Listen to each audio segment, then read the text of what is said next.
welcome back to my channel.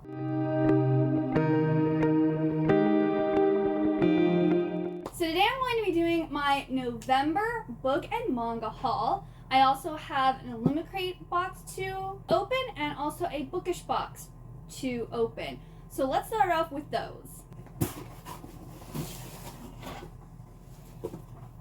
Anti-hero. So here is our spoiler card. Ooh, an exclusive mug. Intermission. The rise and fall of the sanctuary moon. Oh, this must be Murderbot.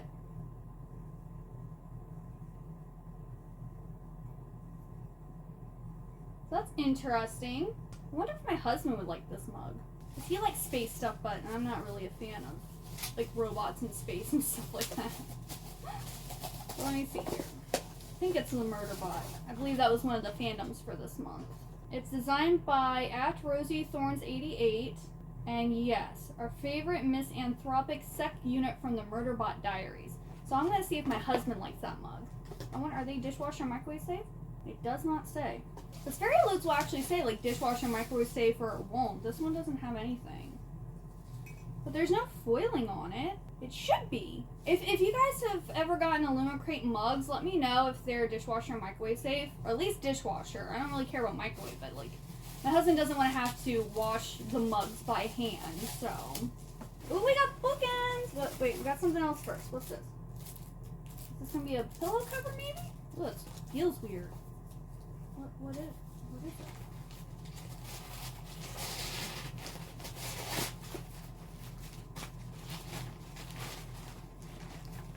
Oh, it's a tote bag.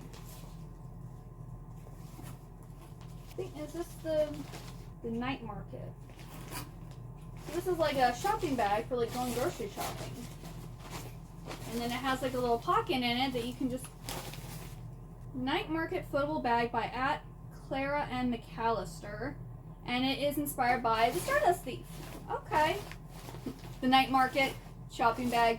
Clever. Clever. Alright. And yeah, we got some bookends. Oh, these are like similar to the Gideon the Ninth ones that I got that were white. But these are in black. I have so many bookends now. This is ridiculous. One flesh, one end. So like here is the bookend.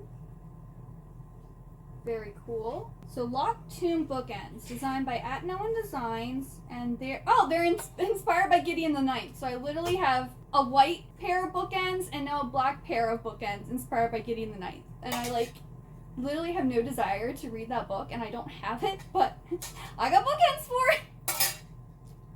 That is so funny. I wonder why they both did bookends. And I'm pretty sure the other ones from Fairy Loot we got like a couple months ago. So that's weird that it's like that close together. Oh, we have a hanging ornament. I wonder if this is like for a Christmas tree. Oh, it is for a Christmas tree. Aww. Looks like there's a dinosaur on it. That is very cute. Bone Dog Ornament by @TheBitterSeason. Adorn your shelves or your tree with this delightful ornament featuring the best bone dog from Nettle and Bone. Okay, I haven't read Nettle and Bone, but I am interested in reading that book. You can use it for Christmas or like Halloween time. There is so much like brown filler stuff here. Crazy. Oh, this time the book isn't even wrapped in plastic. What? I don't like that. It's just got like paper dust all over the book. That is not. Book needed to be protected in some way, shape, or form. I'm gonna go and get something to wipe this off because this is gross. Well, I kind of got some of it off. It's like really stuck on there. I tried. So the book is Starling House by Alex E. Haro. This is actually a really cool edition because it has like a plastic dust cover on it. Here are the sprayed edges, which are very pretty.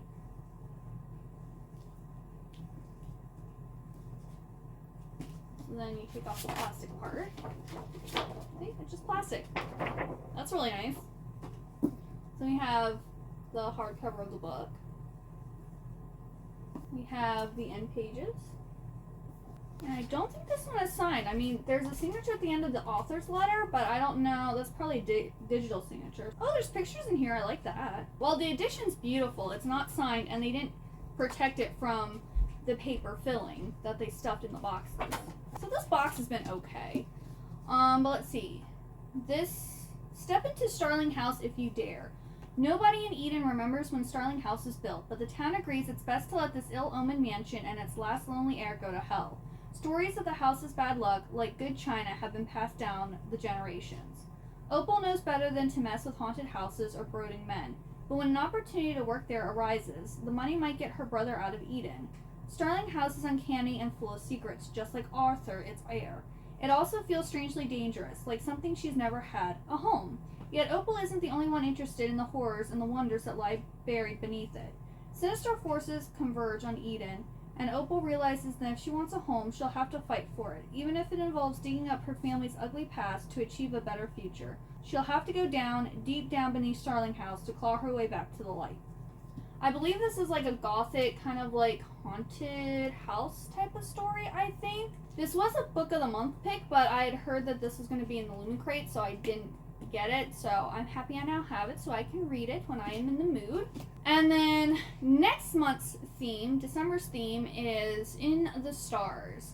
The items are going to be inspired by Fate and Destiny, and fandoms include The Invisible Life of Addie LaRue, Violet Made of Thorns, and Light from Uncommon Stars. Honestly, I'm pretty sure I know what this book is, and I'm really not interested in it, but I'm not going to skip because I do want the items, whatever they're going to be, because I really like The Invisible Life of Addie LaRue and Violet Made of Thorns, so I don't want to miss out on good items, but I probably will be selling that book when I get it. But yeah, so that's the Illumicrate book. Not that impressed this month, but not every book can be a winner. Now on to the bookish box. This is the July bookish box. And no, it has not been sitting around since July. They literally just shipped it out this month because they're way behind. And this is the last bookish box that I have so far. I might in the future buy some here and there, but I just haven't been interested in the books that they've had recently. Here's the inside. Let's see what we got here. Oh, we got another Wonderlust window. We got one of those in the June one, and I was just like, this is like the coolest thing ever. Like, the items were really good quality for the most part in the last box I got. Ooh, I wonder what this one is. This is the Cruel Prince? Because he's got a tail. I wonder if this is the Cruel Prince. That is so pretty. Oh, love it. Once I find, I guess, the spoiler card, I'll let you know what's what. But I'm pretty sure that's the Cruel Prince, because he's got a tail, and I don't know any other character that has a tail. Foul Lady Fortune-inspired coasters. Okay. Oh, these are really nice. Oh, no, they're two coasters. Okay, this one looks like it's a beating heart. These are like, I think, acrylic? And they have, like, gold flecks in them? Yeah, there's that one. And then there, it looks like maybe like a bottle with like a skull on top. Those are very pretty. This almost looks like something that you buy on like Etsy from like, you know, a small business. That's really cute. Okay, so far the bookish box items are really good. The Serpents and the Wing of Night inspired small hanging mirror. I love the Serpent and the Wings of Night. It's my favorite book so far this year. Love having merch from them. Ooh. Do you want to change this world, little serpent? Oh, that's so cute! You can see my messy room. It has like the moons and the serpents, and then it has like the little hook thingies that you can like dangle things. This would be like pretty to like put up and like put my necklace, like my favorite necklaces off of it. That is so nice. This box is killing it. I definitely like the items in the bookish box bookish box that I've gotten. The Bridge Kingdom inspired dagger. Oh, they have a dagger letter opener. Ooh, yes. I love replicas. I haven't read the Bridge Kingdom, but I'm interested. So here is the pretty dagger letter opener. That is so nice. Like, every single item is a winner. Oh, so good. And it came in this cute little bag to keep it safe. Oh, get a bookmark? Yes. Okay, let's see here. So we got a Crave Series Fold bookmark. Okay, so I'm guessing this is our main girl character. I'm guessing this is our main guy character. Then we have a print of, I think, a sexy pirate dude. I don't know who he is. But I now have the monthly magazine. Let's see if it will tell us in here. Okay, so our hanging mirror was designed by the Bookish Box team. So that's really cool. The letter opener was designed by Thiago Biacchini. The coasters were designed by @Fox and the Bear. The foiled bookmark was designed by @Azuria Art. Yes, the Wanderlust window is the Cruel Prince, and it was designed by @Gabriella Ragusi. And then the print is the August YA theme announcement by @Natalie Bernard Art, and it's To Kill a Kingdom. So it's, I guess, the guy from To Kill a Kingdom. Okay. Nice, nice. Alright, so those are all of our items. Love every single item. I think this is one of the best book boxes I've gotten in the terms of items. Like, I would get these, if they have a Wanderlust window in every single box, like, I would get it just for the Wanderlust. Like, that's amazing. Everything's great, yeah. So even though this took forever to get to me, at least it was worth the wait. Alright, now for the book. Ooh, look at that. Kind of reminds me of the Legends and Lattes, like Fairy Loot edition. So this is Garden of the Cursed by Katie Rose Poole. So here we have the spread edges. It's a really thin book. I think each one is supposed to be, I think there was like, I don't know, there's different like it's a surprise which book you get, pretty much. So this is the spell card. This is beautiful. Oh, and it has a reverse jacket with all the foiling too. Like, ooh, they went all out on this. Look out. Lovely. And then, oh, yep. It is also signed by the author, which is very, very nice. It has an author's note in it. And I love the pages. Like, the paper they use is so nice. The synopsis.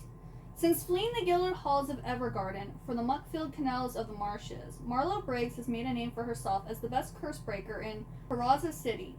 But no matter how many cases she solves, she is still haunted by the mystery of her mother's disappearance. When Adrius Fallcrest, Marlo's old crush and scion of one of Karaza's most affluent spell-making families, asks her to help break a life-threatening curse, Marlo wants nothing to do with the boy who spurned her a year ago. But now a new lead in her mother's case makes Marlo realize that the only way to get the answers she desperately seeks is to help Adrius and return to Evergarden society, even if it means suffering through a fake love affair with him to avoid drawing suspicion from the conniving 5 families. As the investigation draws Marlo into a web of deadly secrets and powerful enemies, a shocking truth emerges. Adrius's curse and her mother's disappearance may just be clues to an even larger mystery, one that could unravel the very foundations of Karaza and magic itself. And then here are the end papers. So yeah, I thought this book sounded really interesting. It's like fake dating, solving a mystery. It sounded right up my alley. So I am so happy that I finally have this, and I think this is one of the best book boxes I've ever gotten. I am so happy I got this one.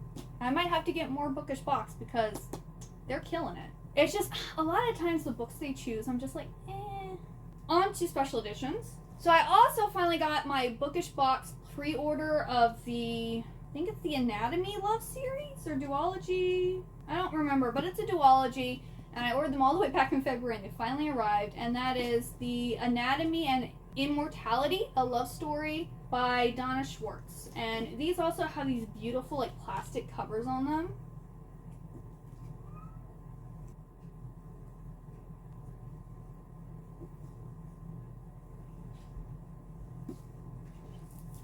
Here's the end pages. It's also signed by the author. There's also an author's letter in there. Has a different on the back. And then here are the sprayed edges. And here is Immortality.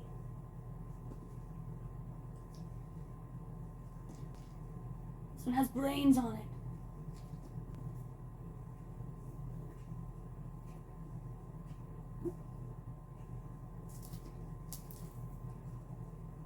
A gothic tale full of mystery and romance. Hazel Sinnott is a lady who wants to be a surgeon more than she wants to marry.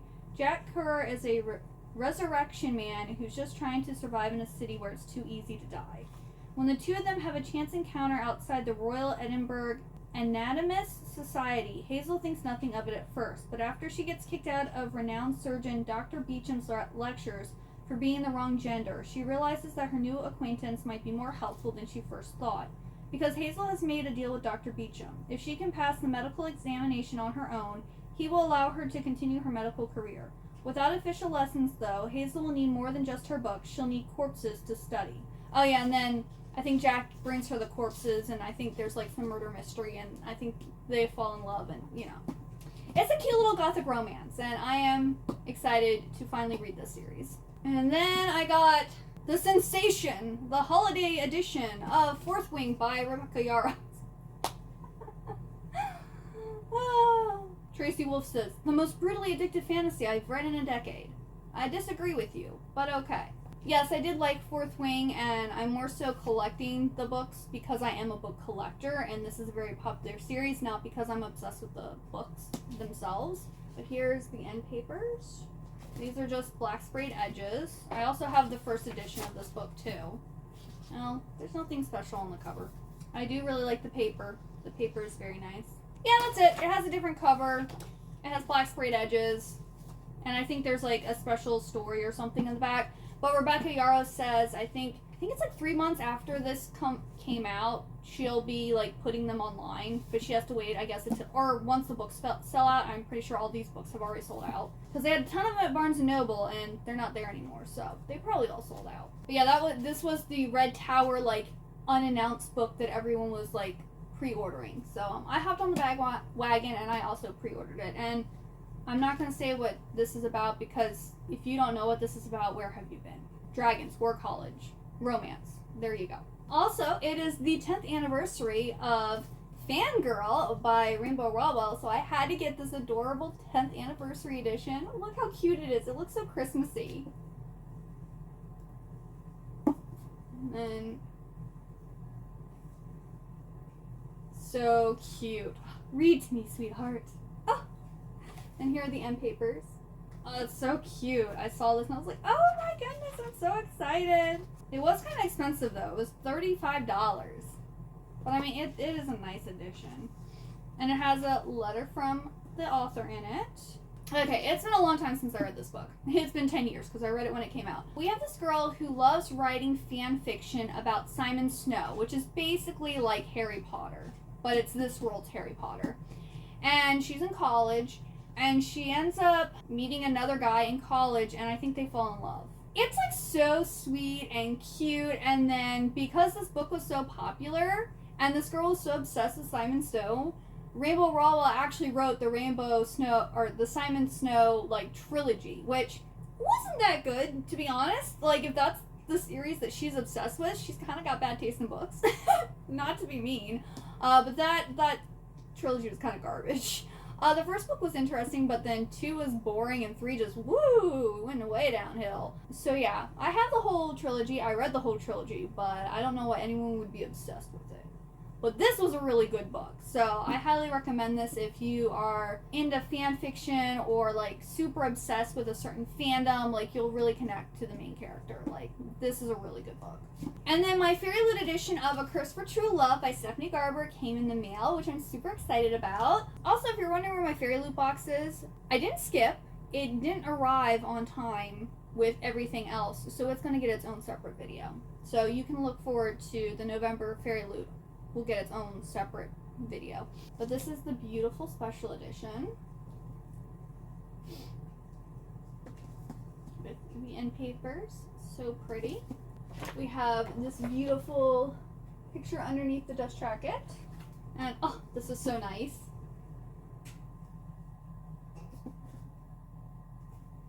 Very, very nice. We've got these end papers.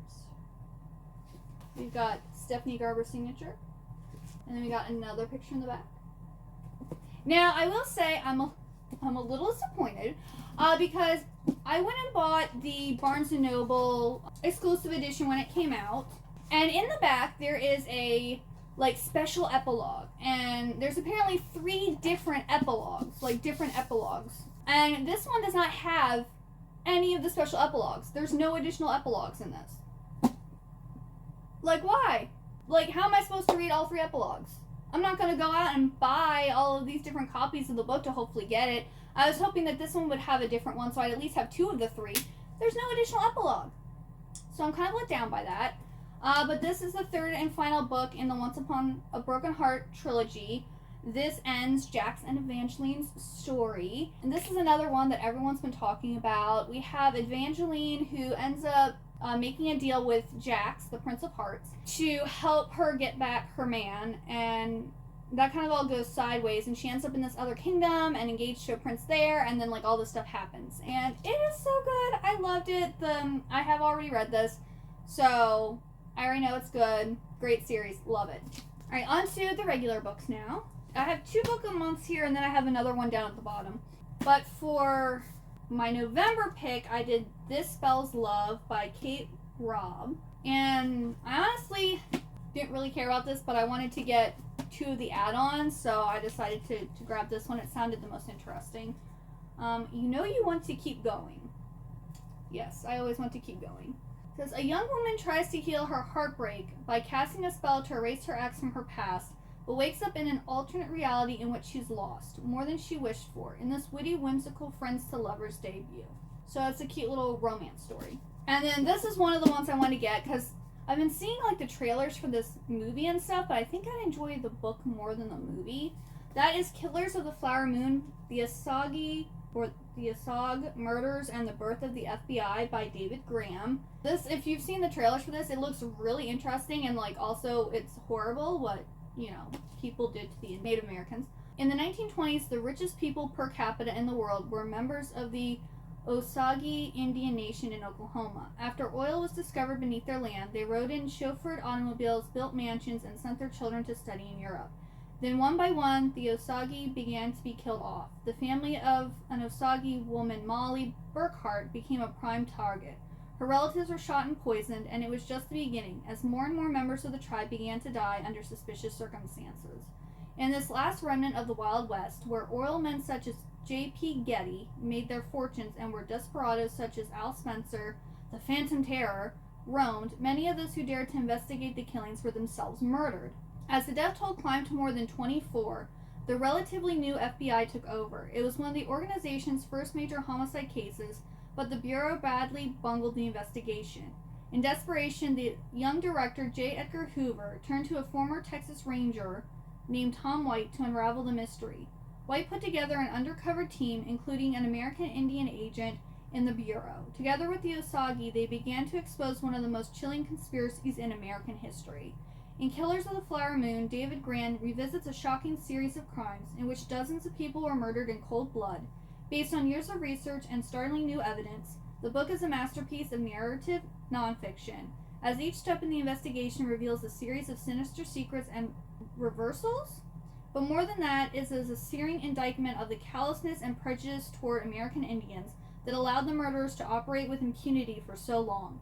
Killers of the Flower Moon is utterly compelling, but also emotionally devastating. And I just want to know all about this, because it sounds fascinating, and it's also horrible what happened. And I like to educate myself. I'm looking forward to reading this one soon, because it sounds really, really interesting. I'm usually not into nonfiction, or like, this is almost like true crime, I guess. But like, I just can't believe that people would actually like be able to do that, and then also get away with it for so long. Like, it's disgusting. So I want to know about it. I got a signed paperback copy of Check and Mate by Allie Hazelwood. This is her YA debut. She signed it in pretty. I will say, this is supposed to be a YA debut, but I felt like it was more young adult. I haven't talked about this yet in a reading wrap-up, but it will be in my October reading wrap-up. But this is very much more new adult, because both of our characters are like college aged. I feel like Allie Hazelwood put some parts in this that were kind of younger, but overall it was more like new adult. But this is about Mallory, who hasn't played chess in a really long time, and her friend kind of convinces her to go to like, it's like a fundraiser, like chess tournament, and she plays against like Nolan, who is like the chess world champion, and she beats him. And so then she's recruited to work for this chess competing organization and go to competitions and stuff, and like keeps on running into Nolan, and then they kind of fall in love. And so it was really cute. I really liked it. It was a sweet book. And then I got the follow-up to Fourth Wing, which is Iron Flame. This is the first edition that came out. So yeah, there's that. It has a nice pretty map in it. No foiling or anything on the cover, but there is a dragon. Ooh. There is a dragon on the spine. The Secret of Fourth Wing. I haven't read this yet. I might read it in January or February, because I know Sarah J. Maas's new book comes out in January, and that's a big fantasy book, so this might have to wait till February. I don't know. We'll see. Then I got the Barnes & Noble exclusive edition of Nightbane by Alex Astor. This is the sequel to Lightlark, which I still haven't read Lightlark, but I'm pretty sure I'm going to love the book. I believe that one is about this, like every so many years there's like a competition, and everyone has to send like the ruler or the next person in line to rule to this competition to compete. And I think it's also kind of like a fantasy romance type of thing. It says, if the Hunger Games was a dark fairy tale, you'd get the vicious and enchanting Lightlark. Get ready to be transported into a dazzling world. Okay, I like dark fairy tales, and I do like the Hunger Games, so that seems, yeah. I need to get to this. I'm excited for this. I think I'm gonna love it. And then I'm so excited. So I grew up reading Aragon, and I think I have like every single one of Christopher Paolini's books. I haven't read his follow-up to Sleep in a Sea of Stars, and I haven't read the new one he just came out with, which is Murtaugh. This is the next book in, I guess, the Aragon series, but I don't think it's... Well, it says, in a gripping novel starring one of the most popular characters from Christopher Paolini's blockbuster inheritance cycle, a dragon rider must discover what he stands for in a world that has abandoned him. Murtaugh is the perfect book with which to enter the world of Aragon for the first time, or to joyfully return. Okay, so you can read this without not having read Aragon, or it will continue on the story. I'm pretty sure, I mean, it's been years since I've read Aragon, but I'm pretty sure Murtaugh, I really liked his character. I'm pretty sure he was kind of like the misunderstood, kind of like bad guy, but he wasn't really a bad guy. But yeah, basically, if you want a YA series with a male main character and dragons, the Aragon's for you. Like, it was so good. And unpopular opinion, I actually did like the movie. Was it necessarily following the book? No, but I didn't think it was a travesty either. Like, it was kind of cheesy, but it was a fun time. I liked the book. I think I even have the movie, actually. I know the movie got a lot of trash, but I actually really enjoyed it. And I liked the whole series, so I was so excited when we're getting another installment. It's great. I'm super thrilled. Okay, this is the other book of the month I got. So I got Check and Mate by Allie Hazelwood. This was a, like, add-on. It wasn't one of the, like, 5 choices. But I have all of her books in the book of the month format, and then I also have signed editions, so I wanted to just keep it going. So I have 2 copies of Check and Mate. Then I got the Barnes & Noble exclusive edition of Powerless by Lauren Roberts. This I've already read. It was really good. I wasn't obsessed with it like a lot of other people were, or are. It has pretty foiling underneath the jacket, which is nice. This one had like a special little thing in the back. Yeah, we get a bonus chapter from Kai's point of view. That is what's exclusive about this. The cover might be slightly different too. I don't know. But this is basically this world where people with powers are in control. And if you're a normal person who doesn't have any powers, you're supposed to be killed. Well, our main girl has basically survived by her powers of observation. So she's kind of like Sherlock Holmes. She can look at someone and like tell someone all different things about them because of what she observes from them. And so she tells people that she's a mind reader, I think. But she actually just has the powers of observation, which is really funny. Well, she ends up getting selected to be in this competition, and whoever wins this competition, I think wins a lot of money or something like that. But she ends up meeting one of the princes of this land and kind of saving him before the competition. And so then they're like helping each other throughout the competition, and there's a lot of banter, and there's some like really cute moments. Like there was like 2 or 3 moments where I was like, ah! you know, I squealed a little bit, but overall I thought the book was a little slow. I think the book was a little too long for what it was, but other than that, I really liked it, and it was cute. So it's I understand why it's getting the hype. And then I got The Kingdom of Sweets by Erica Johansson, and I think I'm actually gonna need to return this one. I want to see if I can go to Barnes & Noble and, like, exchange it, because, like, the jacket was put on here really wonky, and it just looks really stupid. But this is a retelling or a reimagining of the Nutcracker. So it says, this gloriously transportive reimagining of the Nutcracker tells the tale of twin sisters divided by envy and magic and set against each other one fateful Christmas Eve. So I'm going to be reading this in December for sure. I'm so excited. I love retellings of the Nutcracker. If you can't tell, I love the Nutcracker. Like, those are my jams. So yeah, I'm super excited for this one. All right, on to the manga. So I got My Dress Up Darling, Volume 10.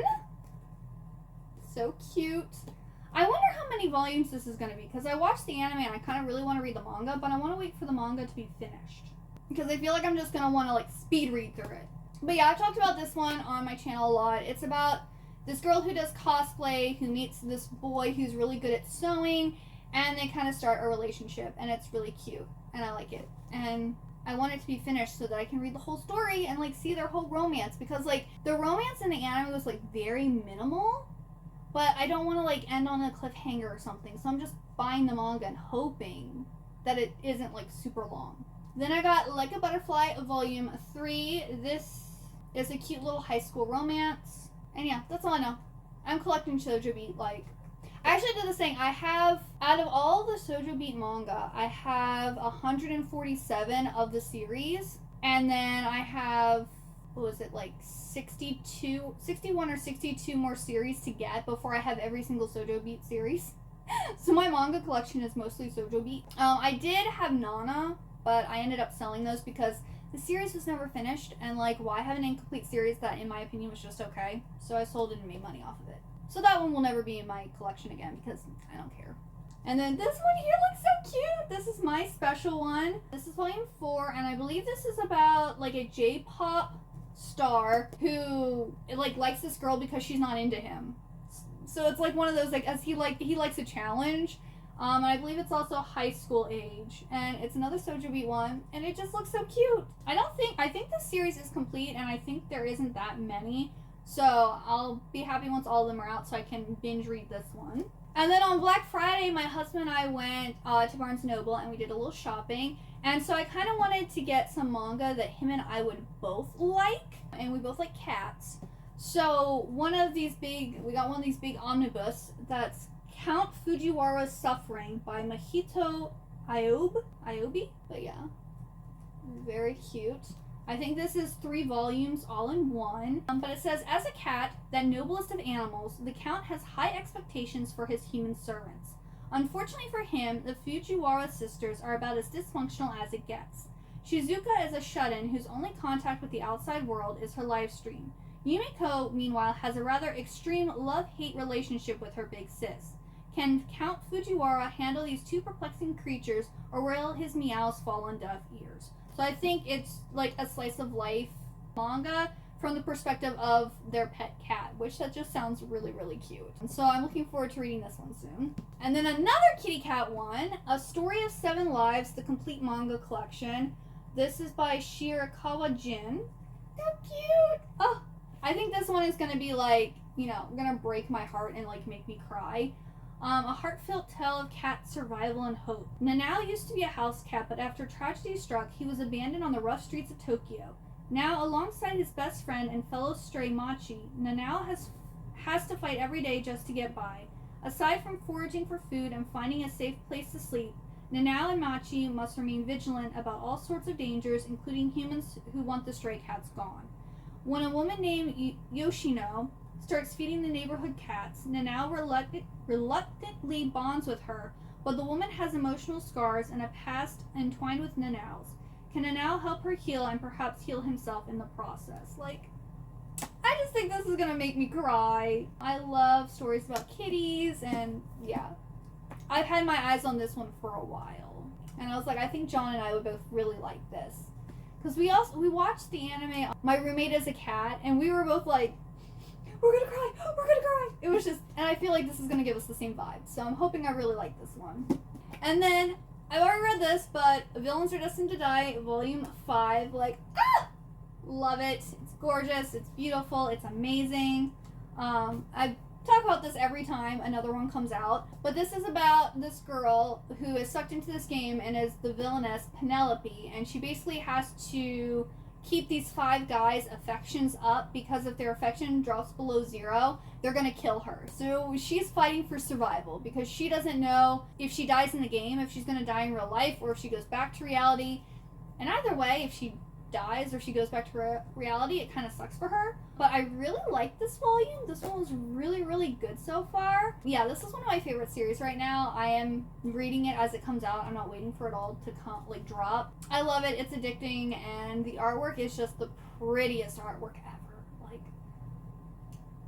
most beautiful manga ever. Love it. It's beautiful.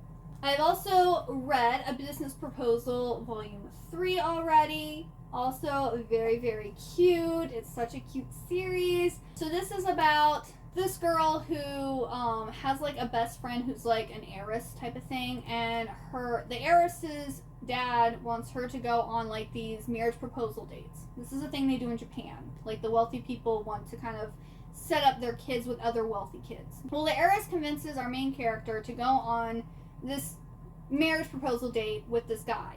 Well, come to find out, he's the CEO of the company that she works for. And so she's having to hide the fact that she is his employee because he hates liars and she doesn't want to get fired from her job. But he is actually falling in love with her and is trying to convince her pretty much, or maybe manipulate her, into marrying him. And it's very cute. And then also the heiress has a thing for the CEO's like personal assistant. And so there's a little romance going on with them too, which is really cute. And of course, he actually has multiple girls kind of after him. So like, she's like, do you actually like me? She's very insecure for being so wealthy and pretty. She's very insecure. But there's also a K-drama for this. I think it's on Netflix. I watched the first few episodes. It was really good. I need to finish watching it. Then I got volume 5 of Beyond the... Oh, this is the final volume. I finished another series! Yay! I didn't even know this was the last one. Right here, okay, cool. So I can now read this one. This is Beyond the Clouds, The Girl Who Fell from the Sky by Nike. I honestly don't know what this is about. I just heard if you like Studio Ghibli, this is like a good manga series to read. And I mean, there's literally Laputa, Castle in the Sky, and literally Sheeta falls from the sky into Patsu's like arms. So it gave me Castle in the Sky vibes, and that's the reason I got it. But yeah, once I read it, I will tell you more about it. I might read this actually in December, because my plan is to read a lot of manga in December and get a lot of series and stuff done, because I haven't been reading it as much as I should. So yeah, I'm excited. I didn't know it was completed, but yay! And then here's another one I think I'm going to have to return for a different copy, because I don't know what was up in Barnes & Noble. Usually the books arrive in perfect condition and everything's great, but yeah, like, it's all beat up here at the bottom, and it's also like crushed up here, like also like, crinkled down there. Like, I think I'm going to read it and then send it back and get a new copy. But this is True Beauty, volume 3. This is another one of my favorite series. It's actually my favorite K-drama, and it's going to be made into an anime next year. I am so excited. Like, I cannot wait. This series is just, it's everything. We have this girl who's not very attractive, and she's actually made fun of it. Made fun of because of it. And she ends up, like, learning from, like, makeup tutorials and stuff how to do her makeup and, you know, shading and highlighting and all that stuff to make herself look really pretty. And she ends up having 2 guys who are interested in her, and she also kind of discovers that she wants to be like a makeup artist and do that for a living, and like it's fighting with her parents about wanting to like follow her passions. And it's just such a good series. And the K-drama, oh, literally every emotion. It made me feel every single emotion that there is. And it's just so good. I love it so much. So I'm actually probably going to read this later today. I have to finish reading the Atlas Paradox, and then I'm probably going to read this because I'm so excited. But yeah, that's it. That is all of the books that I got in November. So thank you so much for watching. What books did you get in November, or did you read a really great book in November? Let me know. I also have a Discord channel that I will link down below in case you're interested in talking more with me. And I hope you have a wonderful good day or night, and I hope to see you next time. Bye-bye!